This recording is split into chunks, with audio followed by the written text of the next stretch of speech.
el libre comercio como condena al subdesarrollo crónico. Y claro, es lo que nos están proponiendo desde el gobierno nacional. Y entender esto, hablar con Carlos Andrés Ortiz sobre este tema, siendo un especialista en el análisis de temas económicos y geopolíticos, nos parece más que necesario. Buen día, Carlos. ¿Cómo está? Sergio Centenaro, Ronnie, los saludamos aquí en Radio Lateral, este programa que hemos acuñado como Con Fundamento Criollo. ¿Cómo está usted? Me parece bien. Bien. Vamos a ponerle Fundamento Criollo a este artículo. Ya lo hizo usted. Lo que quiero decir es que compartamos con la audiencia el Fundamento Criollo que lo impulsó a escribir este artículo, el libre comercio como condena al subdesarrollo crónico.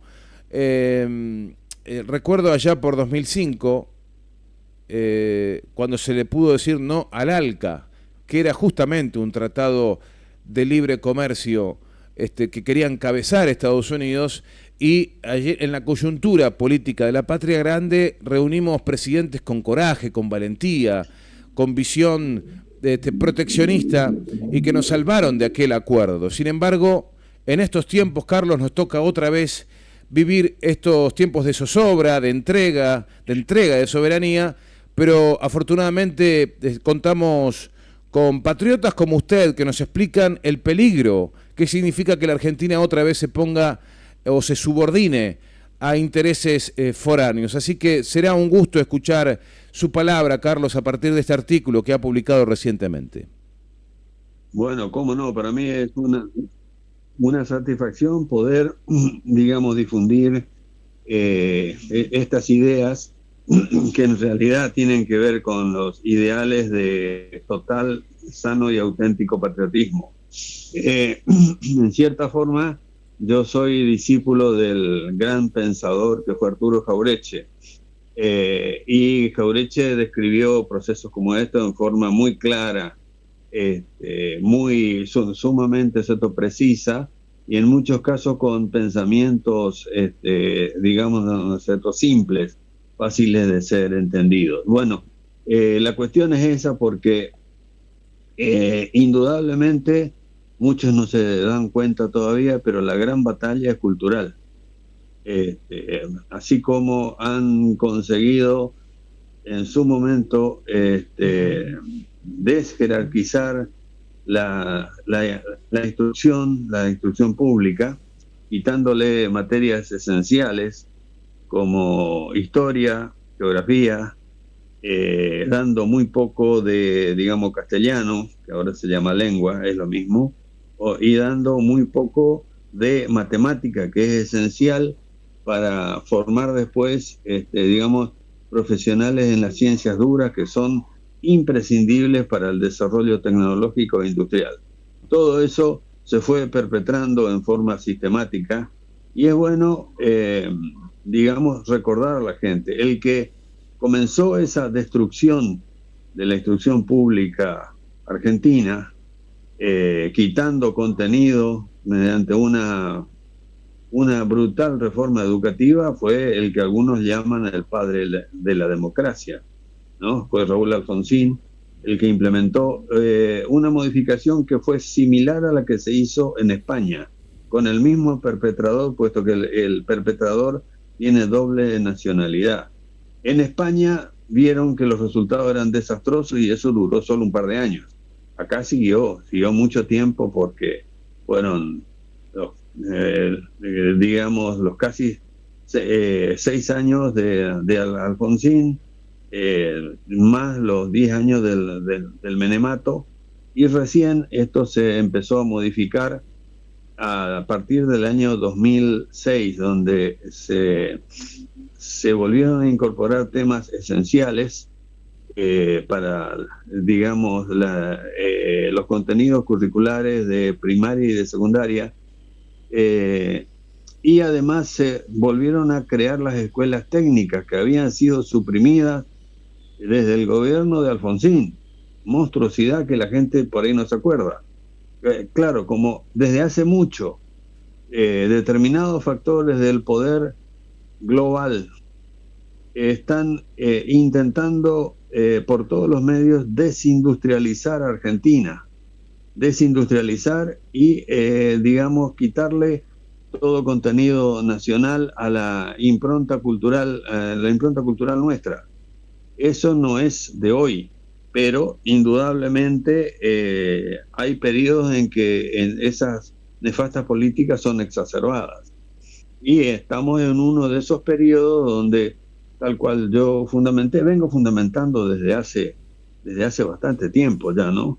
Que es muy claro que los libertarios tienen dos objetivos, uno de mínima y otro de máxima. El objetivo de mínima es llevarnos a aquel país semifeudal que éramos a fines del siglo XIX y comienzos del siglo XX, con una minoría muy rica que había prácticamente monopolizado el control de las mejores tierras, las más productivas, de la pampa húmeda.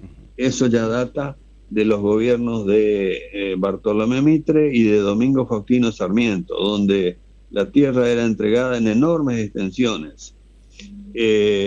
Y se formó esa oligarquía que, digamos, sigue al pie de las indicaciones de cada letra, digamos, los pensamientos del liberalismo, un liberalismo exacerbado que fue el que de alguna forma se entronizó como el pensamiento económico principal, o para algunos el único pensamiento económico correcto, el liberalismo. Y el liberalismo que fue creado en el Reino Unido, en ese momento era Gran Bretaña, digamos así, fue una creación intelectual, y que el Reino Unido, primero, después Estados Unidos y otras potencias industriales, viven recomendando la adopción de medidas liberales hacia afuera, pero hacia adentro son fuertemente proteccionistas,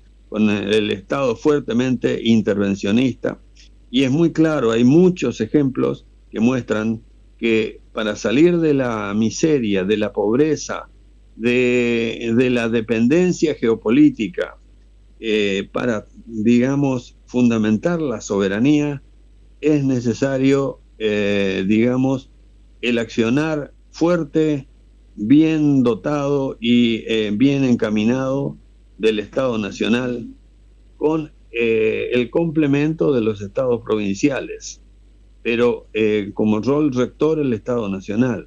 Por algo lo están atacando, por algo con metodología y con no solo la metodología, con digamos la terminología que más parece propia de algún psicópata que de una persona bien equilibrada. El gobierno libertario, por boca de su principal difusor, el actual presidente, dijo claramente que vino a destruir el Estado, ¿no? Sí. Incluso regodeándose de ello, y lo está haciendo. Y es bueno recordar que sin Estado no hay nación, y sin nación no hay patria, así de simple. Y eso sería bueno repetírselo a los uniformados, que lamentablemente les han, en muchos casos, tal vez el 80%, que han apoyado a gobiernos claramente antinacionales, como el del ultra neoliberal que corporizó el periodo presidencial de Mauricio Macri, y como el actual gobierno que nos lleva a la disolución nacional.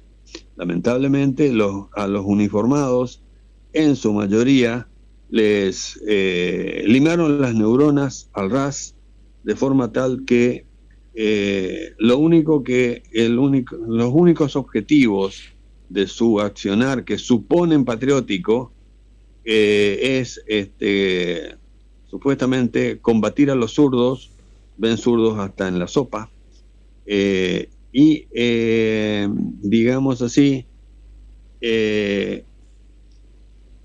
también les inculcaron un feroz e irracional odio antiperonista y que se extiende a todo lo nacional y popular. O sea, son cipayos totalmente asumidos, pero que se creen muy, muy patriotas en base a algunas formalidades. Es lo que yo llamo los patrioteros de bandera, puesto que el patriotismo de esa hoy mayoría de los integrantes de las Fuerzas Armadas y de Seguridad, ese patriotismo llega hasta el himno y la bandera.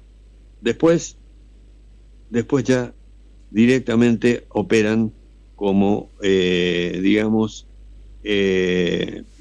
fuertes actores de la antipatria, puesto que se regodean de los cierres de las industrias, se consideran hasta inclusive, digamos, superiores a los civilachos y otras aberraciones, siendo que es bueno recordar que, digamos, medio siglo, 70 años atrás, y de ahí hacia atrás, las Fuerzas Armadas se caracterizaron por tener, al menos parte de ellas, un sector claramente de mentalidad nacional que, digamos, un poco intuitivamente estuvo accionando a favor del desarrollo y de la soberanía nacional. Es bueno recordar que han sido uniformados oficiales los que impulsaron el desarrollo de la siderurgia, el desarrollo de la actividad petrolera, desde la extracción hasta digamos, hasta la etapa de la comercialización, pasando por la industrialización, por supuesto. Y lamentablemente, a partir del siniestro proceso, se inculcaron pautas de neoliberalismo y los principios de sana defensa de lo nacional han sido denostados, han sido objeto de comentarios burlones y lamentablemente es un hecho doloroso pero real. Esa mayoría de los uniformados operan en contra de los intereses nacionales, como también sigue sucediendo con sectores de la ex clase media, hoy empobrecida, pero que en forma bastante irracional siguen, digamos, practicando y difundiendo un antiperonismo y un antinacionalismo visceral que realmente no saben bien por qué. Y en esa tesitura están, lamentablemente, la mayoría de los cuentapropistas que alcanzaron a ser pequeños o medianos empresarios, que no toman conciencia que les ha ido bien a ellos en el marco de periodos gubernativos de orientación nacional y popular, puesto que ahí se protege el mercado interno y se amplía el mercado interno por la mayor capacidad adquisitiva de las grandes mayorías de nuestra población. Hoy sucede lo contrario.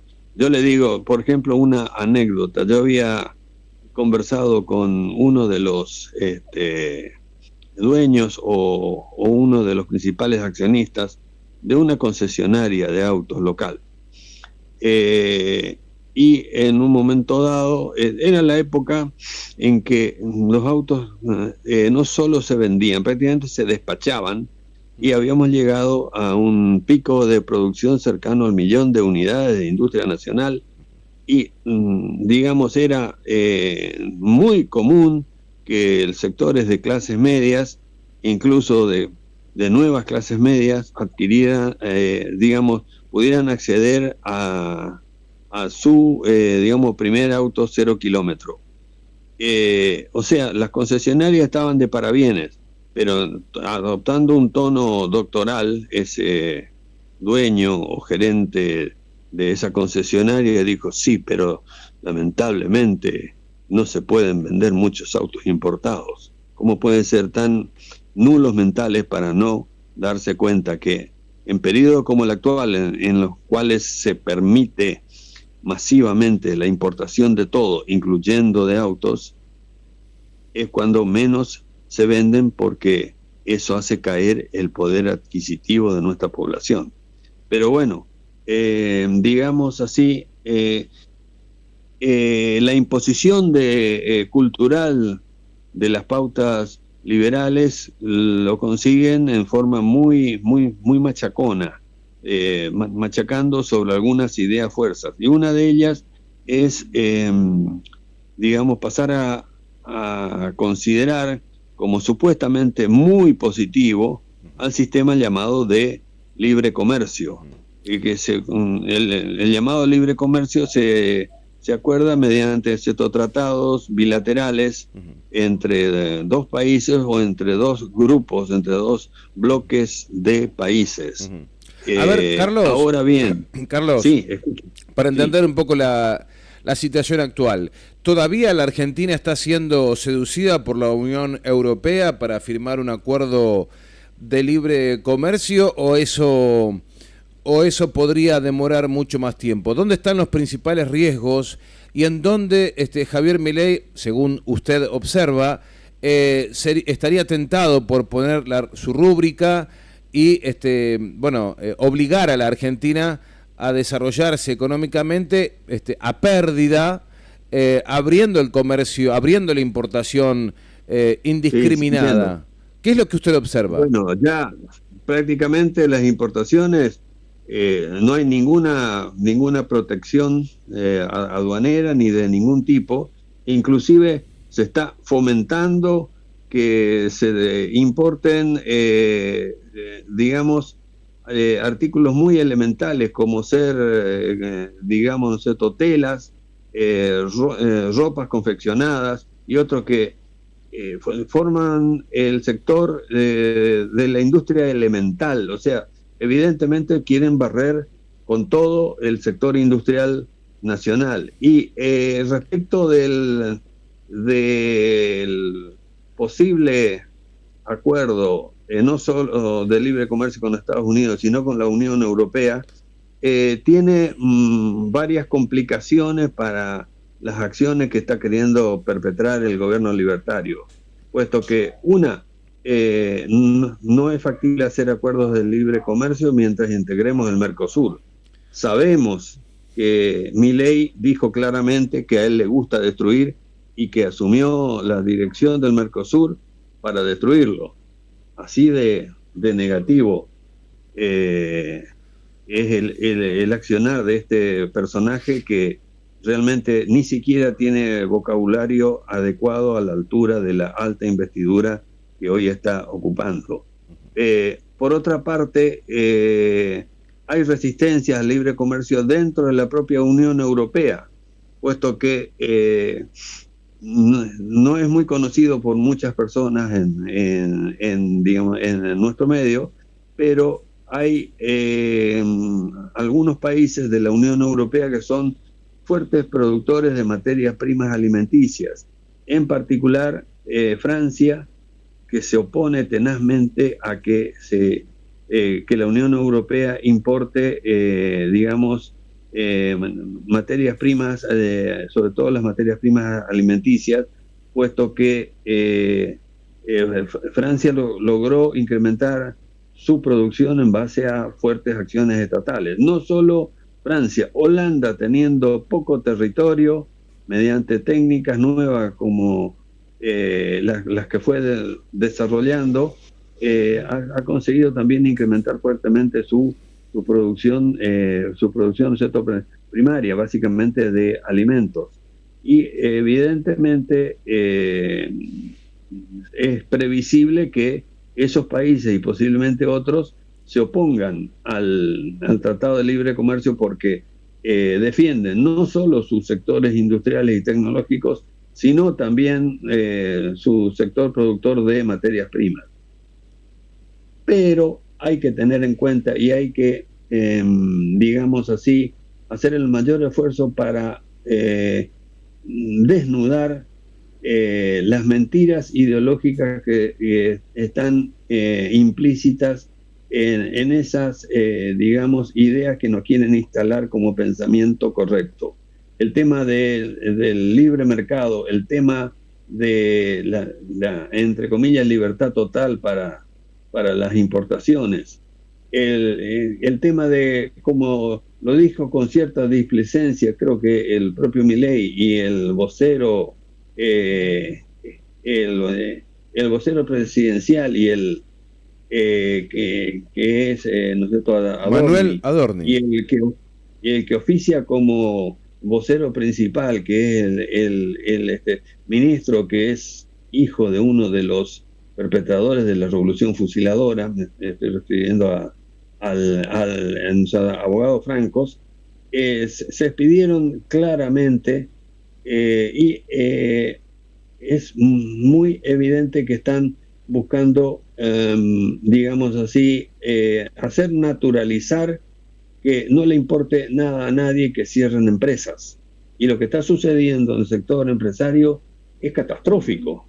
Además, digamos, barriendo con todos los principios de industrialización que trabajosamente Argentina implementó de forma exitosa en los 10 años del primer gobierno peronista, Carlos. y que de alguna forma siguió después. Sí, perdón. Claro, no, estaba pensando, digo, como la lógica indica, destruir lleva algo más de facilidad, ¿no? En las manos de aquel que quiere terminar con el trabajo de décadas o de mucho tiempo, pero volver a construir un esquema de industrialización en el país es mucho más trabajoso. A eso nos están empujando. Sí, no cabe ninguna duda, están empujándonos a eso, pero peor todavía, porque había comenzado con el pensamiento, no lo completé, los dos objetivos de este gobierno libertario: de mínima, llevarnos al país feudal que éramos a fines del siglo XIX y comienzo del siglo XX, con todo el poder político concentrado en la oligarquía, la riqueza concentrada en manos de ellos, y digamos, la oposición total a todo intento de industrialización y de desarrollo tecnológico propio. Un país que en realidad funcionaba como una colonia en ese momento del Reino Unido, y que hoy pretenden hacernos colonia del bloque atlantista. Para los que no saben sobre geopolítica, el bloque atlantista tiene dos actores principales a ambos lados del océano Atlántico, que son Estados Unidos y el Reino Unido, junto con la Unión Europea y otros socios adicionales que no quedan en las inmediaciones. Japón, por ejemplo. Israel. Ay, no te estoy escuchando, Carlos. A ver, no te escucho. No te escucho, no sé si has tocado algún botón del celular o silenciaste tu voz sin querer. A ver, silenciaste, muy probablemente tocaste un botón y silenciaste tu teléfono. Fijaste el microfonito en tu celular, volví a tocarlo, a ver si vuelvo a escucharte, Carlos. Si es que me estás escuchando, ¿no? Mi teléfono, y donde ves un micrófono, apretalo. A ver si podemos recuperar tu voz. Estamos conversando con Carlos Ortiz. Él es magíster en gestión de energía, también es contador público, especialista en gestión de producción y ambiente, hablando sobre un muy interesante artículo que escribió, que es sobre libre comercio en la coyuntura de nuestro país y este tiempo que nos toca vivir. A ver, vamos a cortar y volver a llamarlo. Vamos a probar. Carlos, me parece que el problema lo... ¿Cortó? Vamos a llamarlo. Hola, sí. Hola, Carlos, no sé qué pasó. No sé qué pasó, perdón, pido disculpas, yo no soy muy tecnológico, no tomé conciencia de haber tocado nada. No, por Quiero eso. completar esta parte Sí, del claro. pensamiento, si se puede. Sí, claro. El objetivo de mínima, ya dije, es llevarnos a hacer una colonia dócil de estructura semifeudal. Pero el objetivo de máxima, y eso es muy claro, es hacer desaparecer a la República Argentina.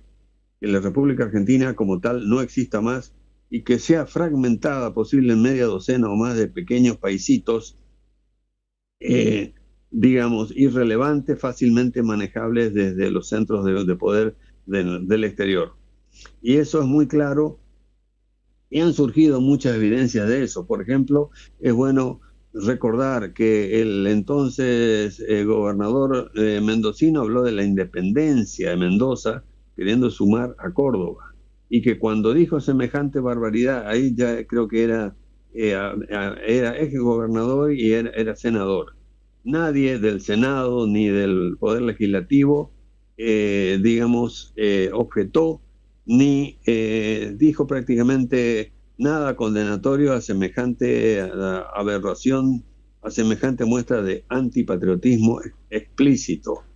Y es bueno recordar también que cuando, digamos, el ex gobernador, nosotros Cornejo, dijo semejante aberración, fue apoyado por varios embajadores extranjeros y nadie del gobierno nacional le pidió explicaciones por esos actos de injerencia en nuestra política interna a esos desubicados embajadores, que realmente lo que hubiera correspondido es que sean echados de nuestro país por hacer acciones incompatibles con sus roles de diplomáticos.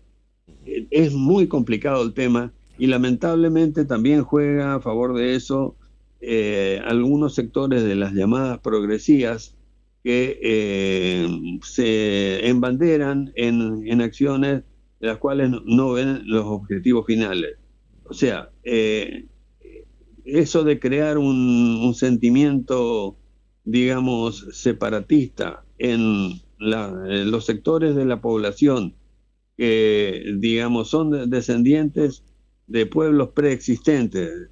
Aclaro que yo no los llamo originarios porque la ciencia, tengo entendido que demostró que nadie es originario del continente americano, ¿no es cierto? Las primeras poblaciones llegaron acá, digamos, viniendo desde Asia. Bueno, los sectores de nuestra población que merecen respeto, que son directamente o en parte descendientes de esos primeros pobladores, se le está inculcando una idea y un rol pretendidamente separatista. Lo más exacerbado de esto es lo que ocurre con el sector de los mapuches, que, casualidad, las argumentaciones de los sectores separatistas que adhieren al sector, digamos, de los reales o supuestos mapuches, siguen el libreto dictado desde el Reino Unido, donde funciona una ONG que se llama Mapuche Nation, o sea, Nación Mapuche, donde todos sus integrantes, menos el supuesto presidente, todos ellos son ciudadanos británicos. Y la sede de esa ONG está en la ciudad de Bristol, en el sur de Inglaterra.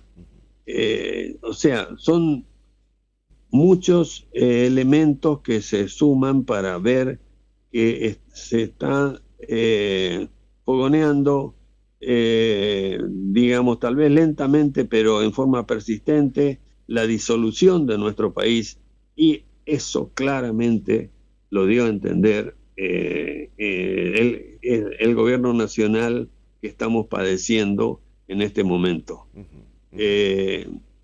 Eso es geopolítica.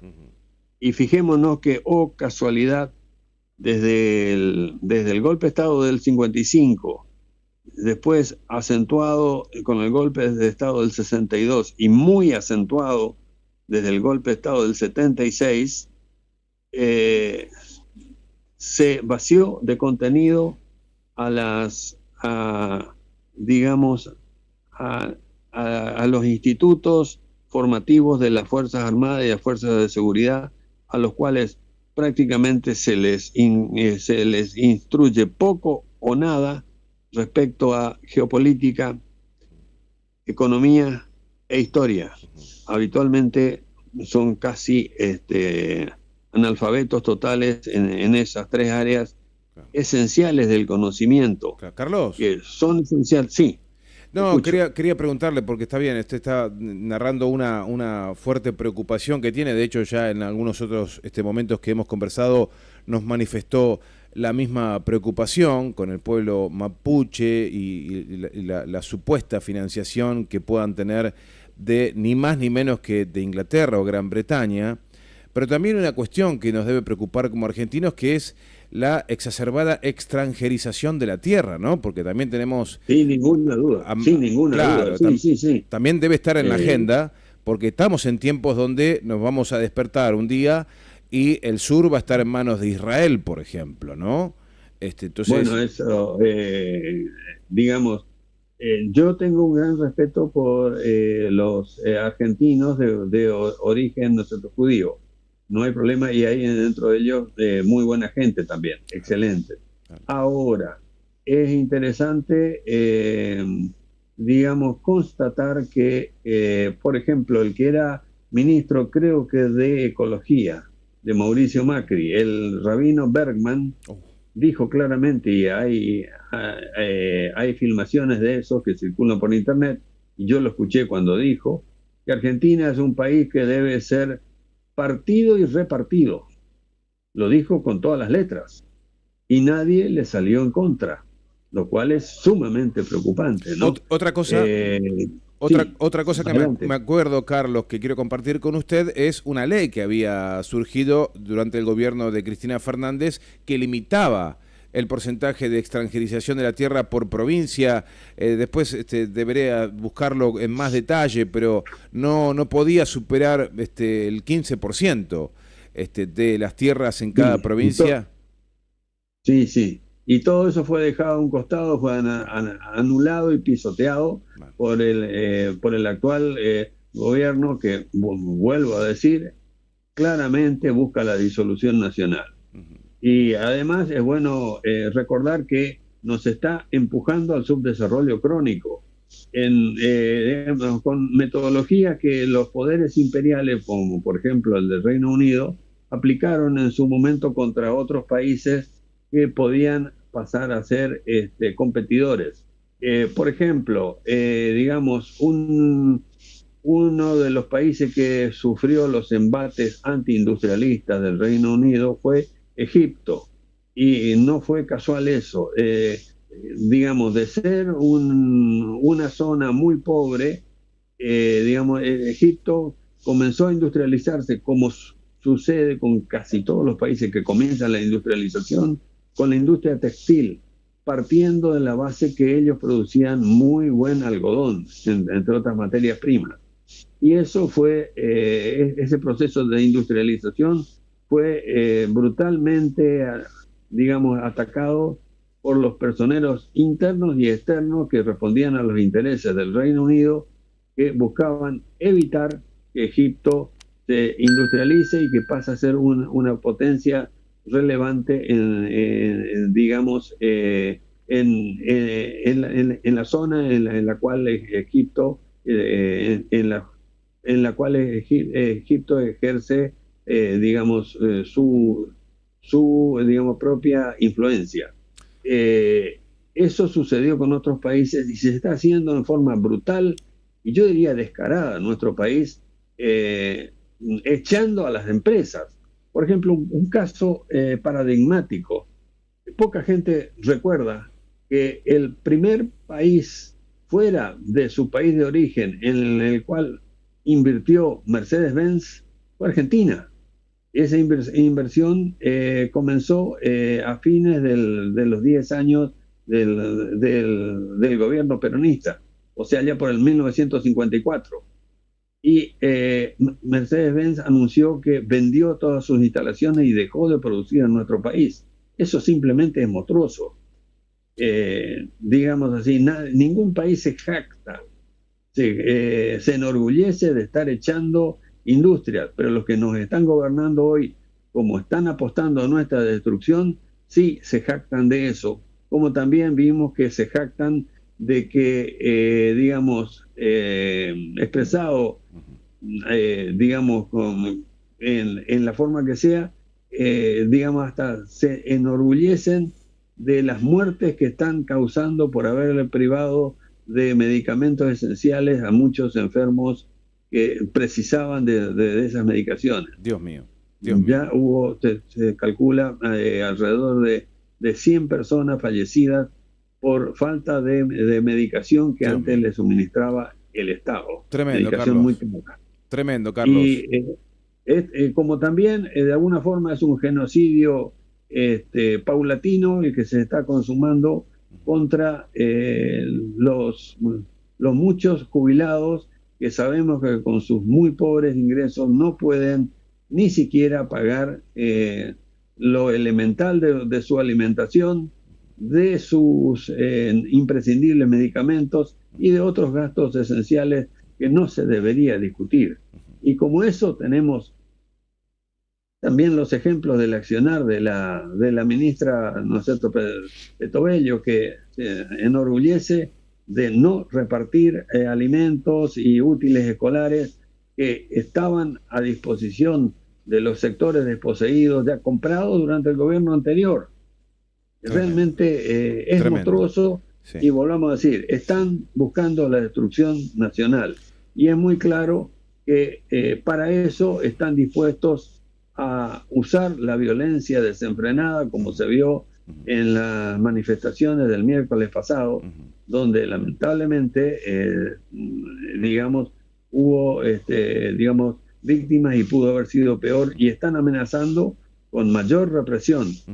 Es un panorama complicado realmente, y volvamos a decir, la gran batalla es cultural para hacer entender a nuestra población verdades como estas, verdades gruesas que, digamos, son sistemáticamente ocultadas o tergiversadas para los grandes sectores de nuestra población.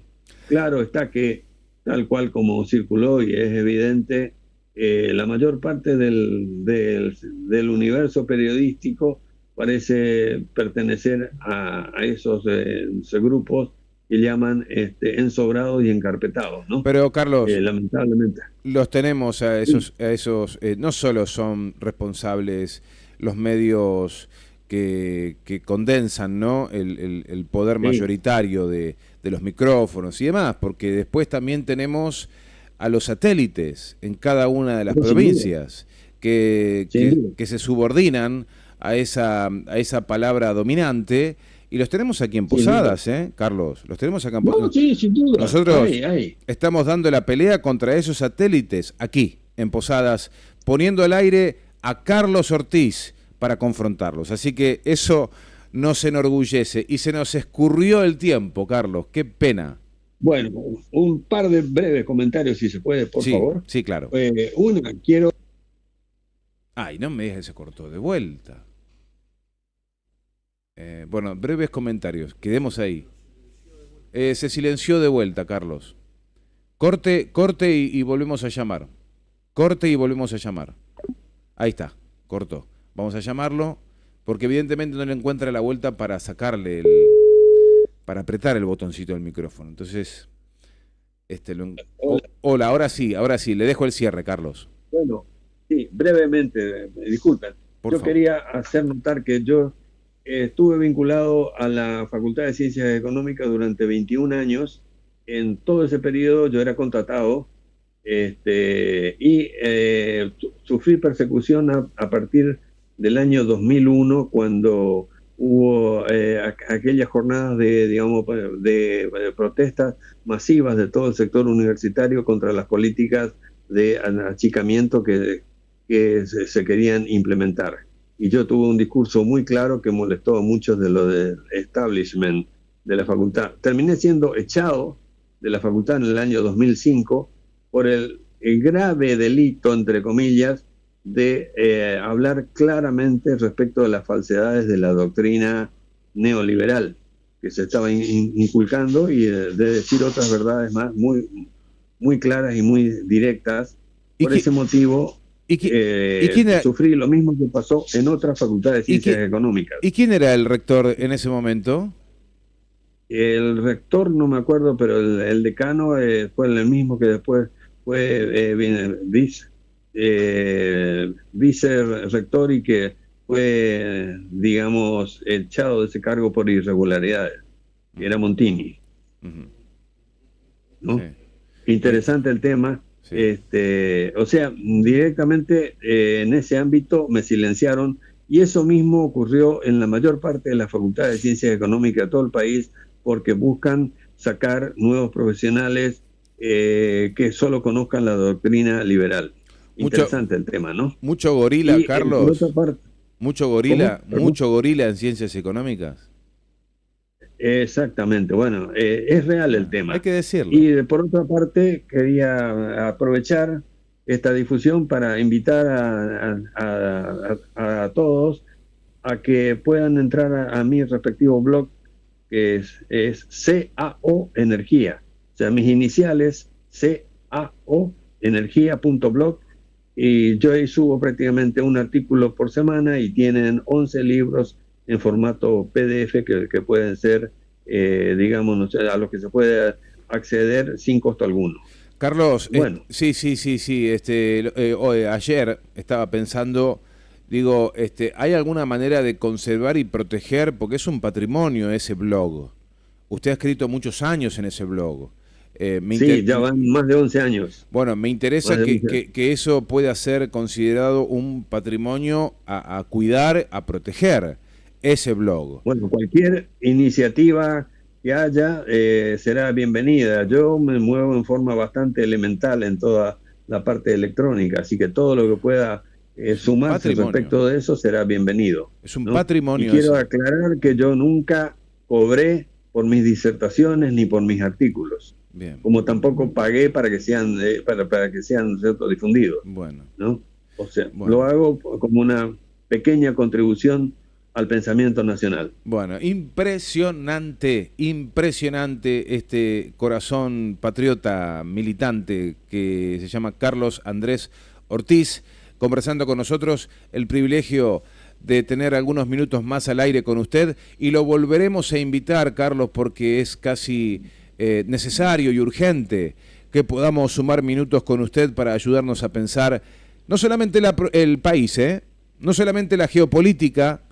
Vamos a meter también a la provincia de Misiones. ¿Nos ayuda a pensar a la provincia? Sí, cómo no. Aparte, digamos, hay muchos artículos en los cuales me refiero a eso, y ahí uno de los sectores clave es el sector energético. Bien, ¿no? Bien. Recordemos que yo me planté en contra de los que nos quieren llenar de los espejitos de colores, de energía cara y de muy baja calidad, que es la energía solar. Bien. Estaremos hablando de eso. Entre la solar y la eólica son dos de las causas de la pérdida de competitividad de la hasta hace poco poderosa industria en general que tienen, ¿no es cierto?, que tienen los nosotros alemanes. Bien. Alemania está en severa crisis por su crisis energética. Esto es un tema. Bien, ¿no? Carlos, me emociono tanto que ya voy a empezar a perfilarme para coordinar con usted, pasar a buscarlo en mi auto. ¿Usted acepta ese convite que yo pase con el auto? Lo paso a buscar, sí, me aseguro de traerlo a la radio y después que ya comparta con nosotros la mañana, ¿no? Cómo no, va a ser una gran satisfacción. Bueno, así que no hay problema. Yo me comprometo, así que coordinaremos después, porque también soy el productor, así que tiro el centro y voy a cabecear después. Perfecto, con todo gusto. Carlos, un fuerte abrazo. Un fuerte abrazo. Bueno, perfecto, que siga bien. Hasta pronto. Y saludos a todos los que puedan estar escuchando. Muchas gracias. Hasta pronto. Pronto. Carlos Andrés Ortiz es magíster en energía, es contador público, especialista en gestión de producción y ambiente, diplomado en geopolítica. Para nosotros un verdadero honor. Tiene su blog que es Cao Energía, ¿sí? Carlos Andrés Ortiz, Cao Energía, Blogspot, para que ustedes puedan encontrar allí un material impresionante. Como digo, es un verdadero patrimonio, eso hay que cuidarlo, porque son muchos años compartiendo conocimiento técnico desde la convicción política de cuidar un país para todos, para todos.